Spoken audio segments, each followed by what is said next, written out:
Good afternoon, everyone. Jason here. Today is August 22nd, and this is your aftermarket update. All right, before we go into today's trading discussion about the trade of the day and some of the things like that, it is really important to note that not every trading day, not every trade is a winner. In fact, one of the questions that I get asked occasionally is, hey, Jason, we see all these winning trading day videos out there. How come we don't ever see a trading day when you lose?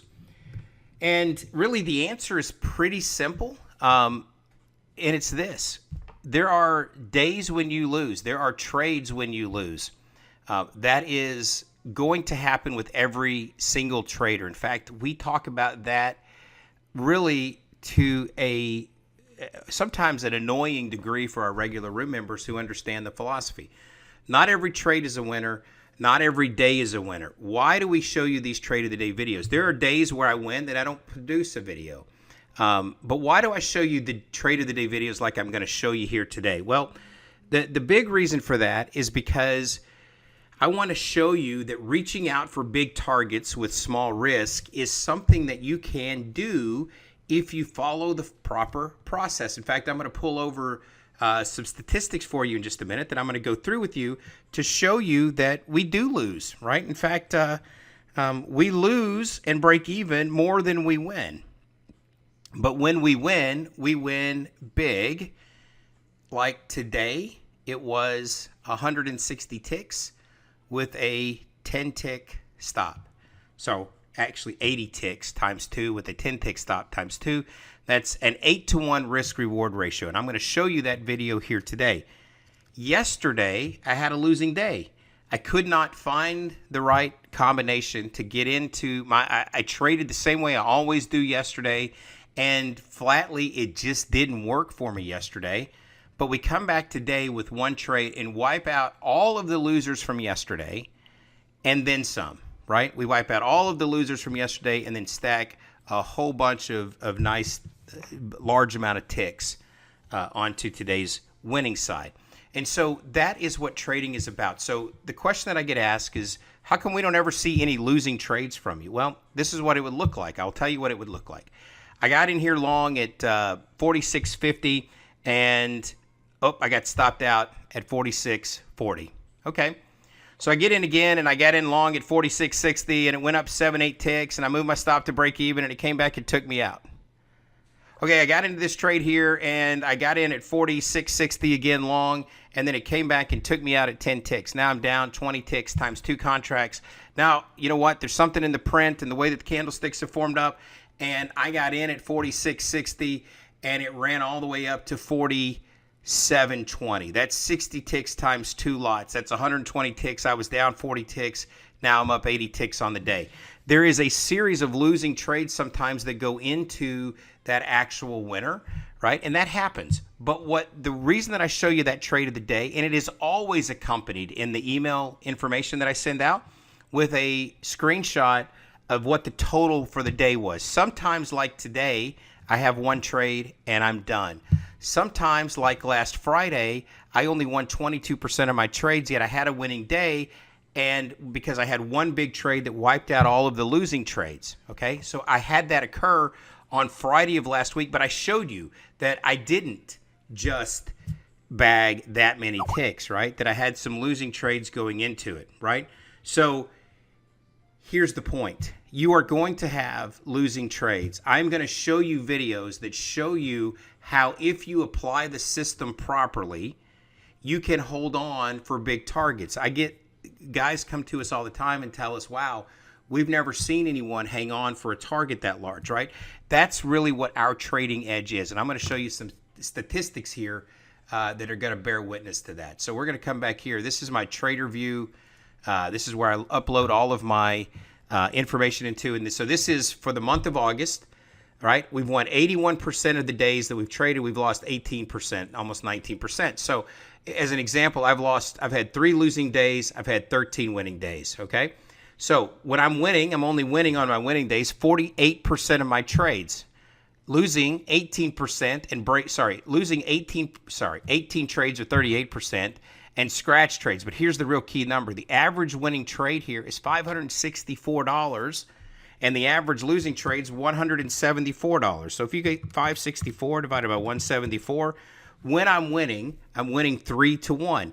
I hold my winning trades about an hour, my losing trades are about 10 minutes, and my scratch trades are 34 minutes. So look how high my break-even trades are. 14, almost 15% of them, because I have this idea that it's going to go, and then it comes back and takes me out at break-even. On my losing days, right, I am 17% winners, losing 61%, and I'm scratching 22%. So I'm holding on to a bigger percentage even on those scratch trades because they look like they're going to go, or there's something in the print, or there's something in the candlestick formation that's telling me it's going to go, and then it doesn't.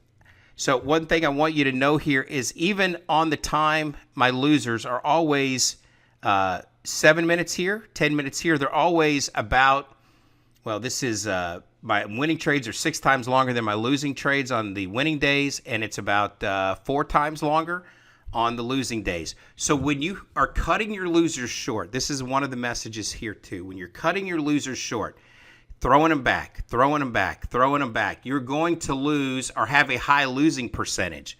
Okay. Now let's just take a look at this same time frame, the 1st to the 22nd, and we're going to look at it here on a detailed basis. Okay.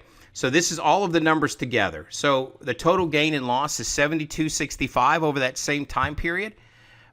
You combine it all together, I'm winning 38% of my trades because my average winning trade is $485 and my average losing trade is $182. That's a 2.7 times risk reward. So every time I win, I'm winning 2.5, almost 3 times what I'm risking. You look up here, the largest gain is $1,600. That's today's trade of the day. The largest loss is $300. So I've cut the losers short, right? So if you take 1,600 and you divide that by 300, my largest gain, my largest winning trade is 5.5 times my largest losing trade, right? I'm holding on to the wins for about an hour. I'm cutting the losers short at about 8 minutes. And when I'm holding on to those scratch trades, it's about 26 minutes. So I'm either winning or I'm breaking even for the vast majority of time that I'm in the trades. And then when this trade's not losing or not winning and it's going against me, then I'm cutting it loose. So here's the deal. I get asked, why don't you show me the days where you lose? Well, because I lose, right? And we do show them. We show that the trades are being lost. And I just showed you here that we do have losing trading days. But there's not a lot to learn from, hey, I got in here and 10 ticks later I got stopped out. And 10 ticks and 8 minutes later, it didn't go with me. It didn't go in my favor. Where I think you have a lot to learn, this is my opinion, is that when I show you that a trade that you get into that lingers, and then pops for an 8-to-1 risk reward, right? That's the thing. I talk to so many traders, and here's what a lot of traders do from a retail perspective. And I run into this a lot. Mr. Trader, I will ask this question. Do you hold on to your losing trades all the way to the stop? Yes. If you have a 10-tick stop, and you're trading 2 lots, do you hold both of those to the full stop? The answer is yes, by and large. Then I ask this question. You have 2 lots on, and it goes 10 ticks in your favor. Do you take one off? Yes. Usually I'll take one off at 10 ticks, and then I'll let that other one run. So you'll let it go all the way to the stop, but you don't let it go all the way to the target. So you are cutting your winners short and letting your losers run. But here's where it gets worse. Well, sometimes I move that stop from 10 ticks to 15 ticks, or maybe it's at 15 ticks down to 21 ticks just because there was a level down there or there was a swing high or low that I was trying to hide behind. And that's where this thing starts getting really kind of in the wrong direction for you. So yes, we have losing trades. We have losing days. I've had 3 this month, right? I've showed you I've had 3 this month. In fact, if you look here, my number of winning trades is 38% this month, yet on 2 lots, I'm at 72.65 in terms of the P&L this month based on a 2-lot trade, right? And today we had 1,600. So if you were in with us yesterday, you saw me lose. I had lose. I could not get it right yesterday, and then I stopped. So that's the other key. You lose, you stop. Today, one trade and we were done. So if you bring this back over here to today, right? One trade, $1,600, no losses. We held it for about an hour and there were no losing trades, and that's today's statistics. So let's talk about, hopefully that makes sense. And yes, we have losing trades, we have losing days, and I get asked that question. Well, I never see a video when you lose. Well, again, there's not a ton of value in showing you that we lost. There is a ton of value for you, right? There is a ton of value in showing you that we can hold on for winning trades and that we're going to teach you how to do that. That's the real edge that we want to try to teach you. So again, if you want to go back one more time, we'll come back here to the first, and you go we had 3 losing days. We've had 3 losing days this month, okay? Put that on record. We've had 3 losing days this month. And when we lose, we're only winning 17% of the time. When we have winning days, we're winning 48% of the time, right? So even on the days that we are winning, we have losing trades. That is the nature of cutting losers short and letting winners run. By the very nature of that, when it's not working, you get rid of it and you throw it back and you get in somewhere else. That's the idea. So your win percentage is not going to be over 50% if you're cutting everything that's not going in your favor, if you're just cutting it and cutting it and cutting it. So if you look here, the average losing trade here is $173.89. Well, on the CL, 174 divided by 2 lots is 8.7 ticks. Sorry, yeah, it's 8.7 ticks a contract. So think about that for a second. If it's going 8 or 9 ticks against me, I'm out. And we're only holding on to those for about 10 minutes to 7 to 10 minutes. But yet when it's running and winning, we are averaging here $564 a tick. That's 57 ticks per contract every time it's winning, and we're holding on that for an hour. So again, there are losing trades, there are losing days, and I just wanted to give you an example of that here in the statistics. Okay, enough of that. Let's talk about today's trade of the day and how it worked out. So one of the things that we were looking at here when we got in this morning, we had a couple of things. I'm going to throw these market structure levels on here. And as we were coming into this area here at the open, 47.37 to 47.45. That was an area of big interest for us here today. One, before we even got to pit open, and let me come back here just a little bit. Before we even got to pit open, okay, we had this level down here that we were watching at this 47.37 level. Why that was an important level for us is as we were approaching that area this morning, there were about 1,000 orders between 38, 37, and 36. So there were 1,000 limit orders resting down there. And as the market began to open up, you could see here that we popped into it, came down. There's the open, double bottomed on this 3-minute chart, rallied up to the daily structure signal, and we got down just a little bit lower. But what we were seeing in the print this morning at this particular support area is that the orders were just continuing to replenish. The sellers were coming in, but the buyers were just soaking those orders up. So we got in long right there at the market structure signal at 37 or 38. It might have been 38. We got in there at 38, and I'll let you watch the video here in a minute. We got in there at 38, and we had our initial target kind of in the halfway spot here. You had a pivot up here. I'm going to turn these secondary levels on for you here. You had a pivot point up here today at 90. You had this Asian range high here at 77.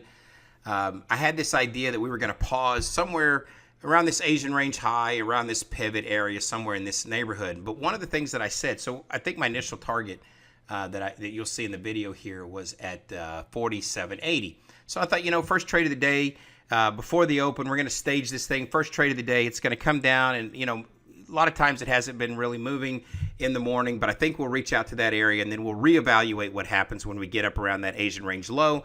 And you can see here that's an area that's the Asian range high, not low. But this is an area where the market kind of petered out in that Asian session, and then we did a little bit of dancing around in the European session. And the point of that is this. I thought we would get up into that area, 47, 77, maybe as high as 90. So I said, let's go with an 80 initial target, and then we'll see and reevaluate as it's going through. But the caveat that I placed on that was that, if the market or the speed of the tape is such that it is aggressively pushing, okay, then we are going to be looking to move this eventual target back up here to 48.24. That's the way our market maker levels work. We talk about kick the signal and pay the target. If you're a person who watches our videos, you understand that that's one of the things that we talk about in here is kick the signal, pay the target with these levels. And so the market begins to open up, and we get that big bar right there on this 3-minute candle all the way up into, let's see if I can get this to come back here, all the way up into 84. So as we're approaching this, and you're going to see me do this in the video replay, you're going to see me move that target back and out of the way. So my second thought was that if we pass through this 80 aggressively, then we're going to get up here to the daily structure signal at 98, and the market just began to really get aggressive. So we came up here to 97. There was a swing bar low here at 78, so I was at 77 to 73 on my trail stop, right? That swing there is 75. And so I'm rotating back and forth between 78 and 73 with this idea that we were going to hit the daily structure target. So my thought process was, listen, it's already at this point, if we moved it up to 78 as the stop, that's already 40 ticks times 2 lots. And so that would be a very handsome trade. But there's the idea that we're going to hit this daily structure's target. Kick the signal, pay the target, right? That's what we look for out of these market maker levels. So I'm going to turn off the structure points here for just a second, leave these daily structure and signals on here, and then the market just continues to kind of wind around, and then eventually it gets to within, it gets all the way up here. You're going to see me get taken out at 18. I actually move the target down to 18 because I know that the way that these levels work is that you get sometimes within 2 or 3 ticks. And again, remember that support resistance is more about zones of influence than it is, it's more about zones of influence than it is precision. And so if you said that that level was there at 24 and you draw 19 to 30 around that, right, that's a zone of influence for that area. And you can see that we came right up into it, and that's where we took the target, was 18. It rallied up just a couple of more ticks before the market ended up selling off. So if you were with us on Monday, you saw that we had a difficult time. You saw us cut and lose or short, cut and lose or short, cut and lose or short. We had a losing day. You come back today, you see that we take one trade, and we are completely erased yesterday's losses and then some. So going back to, let's try to tie this all up and put a bow on it here. We have losing days. We have losing trades. I don't always make a video on either day. I only make a video when there's something like today to show you. There are days in this, in my winning days here, that I have had $250 winners, right? Well, there's not a lot to show you about holding on for a target. It was a choppy day. It was a difficult day. And sometimes there's just nothing to show you. But today, I can show you how we picked out our idea. We got into it. We had a small stop. So if the market said, hey, it's not going to work. In fact, at one point, we had a 10-tick stop, and then we quickly moved that stop up to break even -4. And we said, look, it's going to work or it's not. And we got all the way up for our 80-tick target. To me, that's an important thing to show you.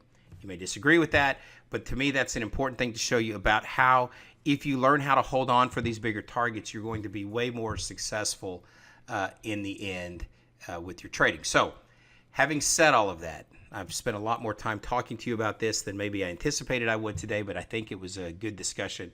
So I'm going to stop talking now, and I'm going to let you watch this OTG trade of the day. Okay, I am in at 38. I am in at 38 long. Right now, your target is up here at 80. Your target is 80. 39 long, target 80.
Wow, what an aggressive move, right? Now, it looks a lot more aggressive when I've chopped it down into pieces, sped it up, and played it for you at a much faster speed. Just remember that trade lasted about an hour today, but it was well worth the hour of time, right? We were one and done today. Very quick, very explosive move here today, and we were glad to be in and out of that opportunity. Your market maker levels really gave you all of the information that you needed to be successful today. It gave you the right entry location, and then it gave you the ultimate target in the market. Really, we essentially bought the low and sold the high of the day. If you'll notice on that video, we bought the low and sold the high. So when you can do that, that's pretty slick, and that's what we were able to get accomplished today. So again, as always, I want to say thank you for watching the videos here at the Oil Trading Group, and until next time, I want to wish you good luck and good trading.